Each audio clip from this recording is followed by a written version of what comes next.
अमित शाह ने बयान दिया, एक बार नहीं अनेक बार, कि अब बीजेपी की सरकार 40-50 साल चलेगी।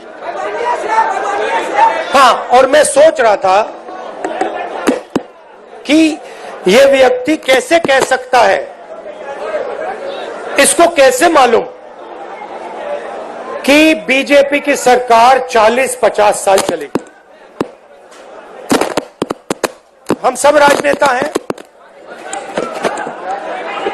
जनता क्या करेगी, जनता के दिल में क्या होता है, जनता ही जानती है। तो ऐसा बयान देना कि अब हमारी सरकार 40-50 साल चलेगी, ये अजीब सा बयान है। और उस टाइम मैंने सोचा था कि इसको कैसे मालूम कि 40-50 साल के लिए सरकार चलेगी। और अब सच्चाई पूरे देश के सामने आ गई है। वो ये बात इसलिए कह सकते हैं कि वो वोट चोरी करते हैं, और ये चोरी इन्होंने अभी नहीं चालू की। मैं आपको बता रहा हूं, एक दिन ये आएगा बाहर। ये चोरी सालों से हो रही है।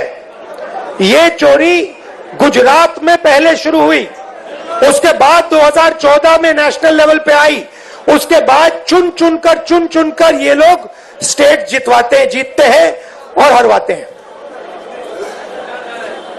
और ये बात मैं नहीं कहता था क्योंकि मेरे पास सबूत नहीं था, क्योंकि मैं आमतौर से ऐसे मंच पर मैं झूठ नहीं बोलता हूं। मैं वही बोलता हूं जो सच है, जिसके बारे में मुझे पूरी जानकारी है। इसलिए मैंने बहुत सालों, मुझे लगा और आप सबको भी लगा, मुझे लगा कि कुछ ना कुछ गड़बड़ है। मगर हम जिम्मेदार राजनेता हैं, तो मैंने कहा जिस दिन तक सबूत नहीं मिलेगा उस दिन तक मैं खुलकर नहीं कहूंगा कि वोट चोरी हो रही है।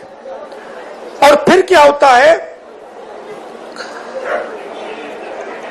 महाराष्ट्र और हरियाणा ये चुनाव आते हैं, सबसे पहले डेट बदल देते हैं,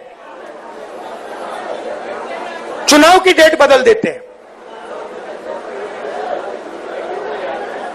जो इलेक्शन कमीशन को चुनने का तरीका है, मैं मोदी जी के साथ बैठा हूं, मैं आपको बताता हूं चुनने का क्या तरीका है। चुनने का तरीका है, प्रधानमंत्री डिसाइड करता है इलेक्शन कमिश्नर कौन बनेगा। वहां पे विपक्ष के नेता को बैठा देते हैं, वो सीधा कहते हैं भैया हमें लग रहा है कि इस आदमी को बनना चाहिए, विपक्ष का नेता रोक नहीं सकता। फिर 2023 में, भैया शांत हो जाए, 2023 में बीजेपी ने एक नया कानून बनाया। क्या था कि इलेक्शन कमिश्नर पर कोई केस नहीं लगाया जा सकता है। आप सोचिए, हिंदुस्तान के सब नागरिक पर केस लगाया जा सकता है। आप कुछ गलत करो, पुलिस आ जाएगी, एफआईआर हो जाएगा। 2023 तक इलेक्शन कमीशन और इलेक्शन कमिश्नर पर केस किया जा सकता था। 2023 में छुपे छुपे बीजेपी ने कानून बदला। नया कानून कहता है कि इलेक्शन कमिश्नर पर कोई जुडिशियल कार्रवाई नहीं की जा सकती, कोई केस नहीं लगाया जा सकता। अब आप पूछिए अपने आप से कि यह कानून क्यों बनाया गया? चोरी करवाने के लिए, कि ये लोग बिना डरे चोरी कर पाए।